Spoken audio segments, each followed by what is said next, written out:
Working as a Disney princess sounds like a job straight out of a fairy tale, but there's a lot more to the position than you would think. Here's what some workers have revealed about what it's really like to play Disney royalty at a theme park.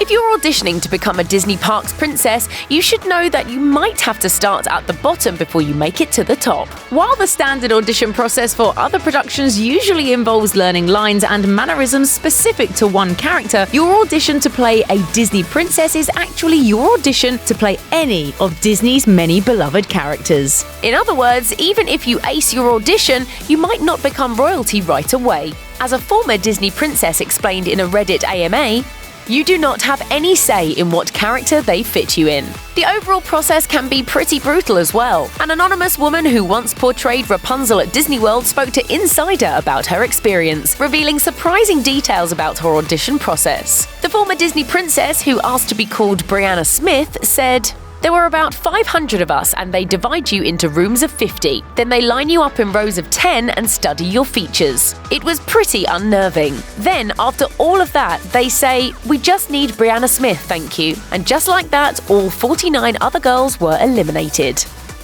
It's probably not shocking to hear that women have to look a certain way in order to become a Disney princess. But you may not have realized that these women also have to be a specific height. In an interview with Insider, a former Disney World Rapunzel revealed that one of the most important aspects of being a princess is uniform height. To play a standard Disney princess, performers need to be between 5'4" and 5'7". However, to play a pint-sized princess like Tinkerbell, one has to be between 4'11" and 5'1". Katie McBroom, who used to play Snow White and Princess Leia, told BuzzFeed that the height requirements exists because actors at Disney have to be able to fit into costumes that already exist. Basically, they don't make a costume or uniform specifically for each new actor. The Disney staff doesn't do costume alterations for each specific actor, so if your measurements aren't exactly right, you're not getting the gig. Aside from height, your physical appearance is extremely important when you're a Disney princess. A Disney princess who goes by Becca told Refinery29 that Disney has a certain style that they expect their employees to follow. Some of the guidelines of this Disney look prevent performers from coloring their hair any shade that doesn't look natural, and insist on fingernails being neatly manicured and natural in shade. Becca revealed that management keeps an eye on the princesses' appearances and can tell them if they need to fix something. The former employee added, "You can't help but be judgmental about your looks when it comes to this job. Honestly, it's pretty sad. We all constantly compare ourselves and try to copy each other." A Disney princess speaking anonymously told Real Simple that they also have to watch how they look when they aren't on the job, saying, "We have to be almost brand ambassadors undercover to promote a positive, healthy lifestyle and look to fit the Disney brand, because the Disney brand is so specific. All work and no play makes a perfect princess, we guess." Whatever. Playing a Disney princess means attracting a ton of attention from guests, and sometimes things can get really personal. Brianna Smith told Insider that during her time playing Rapunzel, one woman told her that she had recently suffered a miscarriage. Disney princess Becca told Refinery29 that she's had similar experiences, saying she's seen all sorts of guests throughout her time in the parks. Other than overly excited kids, Becca revealed that adults are often just as enthusiastic and even emotional, saying, "There are also guests that share stories about why they've come to see you and they break down in front of you. That really just makes me feel like what I'm doing is truly something special and keeps me going." There's a lot of training that goes into being a Disney princess, not unlike most other jobs. Often referred to as Princess School, it's where Disney princess hopefuls go to learn everything about the character they'll be playing, including their background, how to apply their makeup, their official signature, and their unique voice, personality, and quirks. Hi, I'm Tinkerbell, but all of my friends call me Tink. Brianna Smith told Insider that you have to know your assigned character inside and out, and revealed she used to re-watch the movies all the time to get a better idea of who her characters were. Smith explained, "I had a whole day of character training. My instructor was a former fairy godmother. I watched scenes over and over again, and she'd quiz me and ask me to mimic the character."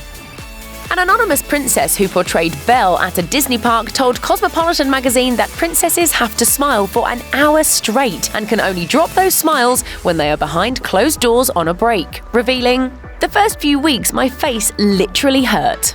The former princess also said that her time spent interacting with the guests was limited because princesses are told they have to greet 172 guests every hour. She explained that there were ramifications if princesses failed to meet the magic number, and if they racked up 4 strikes, they could be fired. Former Disney princess Emily Cook Harris revealed to Reader's Digest that the job is not as easy as it seems, saying, "It required a lot of energy, thinking on your feet and being present with each guest." For many, another grueling part of being a princess was the constant improvisation that was involved. Katie McBroom told BuzzFeed, "It was kind of like performing improv because you never knew what you were going to get."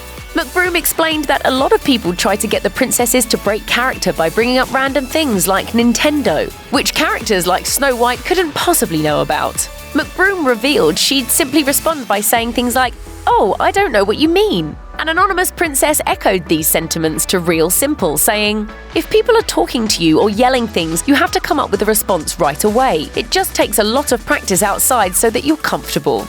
Of course, knowing the movies inside and out is infinitely helpful in knowing exactly what the park-goers are talking about, so your character can formulate the appropriate response. The guests who try and make the princesses to break character are mostly harmless, but there are some who have ulterior motives. The princesses sometimes have to deal with dudes who take it upon themselves to play the role of Prince Charming and flirt with the actresses while they're in character. Do people assume all your problems got solved because a big, strong man showed up? Yes, what is up with that? She is a princess! An anonymous princess who played Belle told Cosmopolitan that one uncomfortable part of her job was dealing with visitors who would blatantly hit on her while she was in character, revealing, they'd say, "When the beast goes to bed, I'll be waiting for you in the library." Guys, I find that really distasteful. While being a Disney princess may seem like a great job, not every gig is regarded so highly. One position a lot of employees don't want is the role of a furry character, but most every princess has to don an uncomfortably warm and cumbersome costume for a bit before moving on to the likes of Snow White and Cinderella. At Disney parks, fur characters are any character who wears a full-face costume and doesn't talk. One former princess told Insider that the powers that be can make a performer play any fur character, saying, "It's basically like a giant game of charades." An anonymous princess told Cosmopolitan magazine that playing a fur character is exhausting, saying, "The costumes have no ventilation and you sweat out a ton of water in the Florida sun. There are certain heat indexes that allow for shorter sets out in the park, but some people pass out because it's so hot inside the costumes." Despite the highly uncomfortable and even dangerous circumstances, playing a fur character is reportedly a requirement. In a Reddit thread, a former princess revealed that performers aren't allowed to train as a princess until they've paid their dues in fur training. Like any other job, Disney employees deal with a certain social hierarchy, and unfortunately, the princesses don't always have the best reputation. Speaking to Insider, one Disney princess insinuated that the princesses are the queen bees of the Disney employees. She explained there is an unwritten social hierarchy behind the scenes, saying, "There was a weird attitude on both sides, and people would talk about the princesses like they're such like there was a weird stigma that we think we're better than everyone else." Oh, look, you guys are Rapunzel!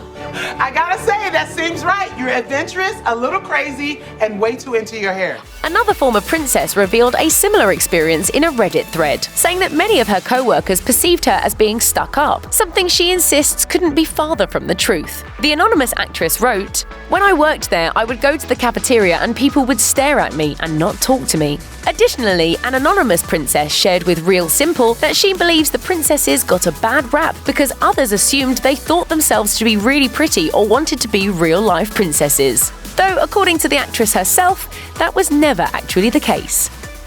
Disney princesses are always on their toes, and not just because of uncomfortable glass slippers. The performers portraying your favorite Disney characters are expected to be able to play any other character at a moment's notice. Emily Cook Harris told Reader's Digest that last-minute schedule changes are far from unheard of, meaning a princess will often have to take on an entirely new role. While they're not technically princesses, Harris revealed that she once had to go straight from playing Alice in Wonderland to jumping in character for Wendy Darling from Peter Pan. The actress told Reader's Digest, "You just have to go for it. Jump in before you feel ready and it will work out better than you think." Similarly, the princesses have to make sure they look and act exactly right, so that they can completely mimic the other employees playing the same exact princess in a different area of the park. For example, if two Snow Whites are wandering around the park, they're both expected to look the same, talk the same, and have the same signature. Otherwise, you run the risk of really freaking out some kids. Employees don't just have to look exactly like the Disney princesses they're playing, they also have to sound like them. That means performers have to train rigorously to nail the princesses' cadences, catchphrases, mannerisms, and they often have to learn to change their natural speaking voices entirely. An anonymous princess told Real Simple that performers go through a ton of voice training with a dialect coach, explaining, "The thing for most of these characters is you're not just learning an accent, you're learning how the person that recorded the voice spoke. You have to learn the cadences of these specific human beings' voices. It's a cool, kind of tricky thing to do." A Disney employee told BuzzFeed that a Disney character's voice is typically higher than an employee's actual voice. The anonymous worker revealed, "Actually, it's so high that some girls will go on vocal rest because it strains their vocal cords, especially when they first start out."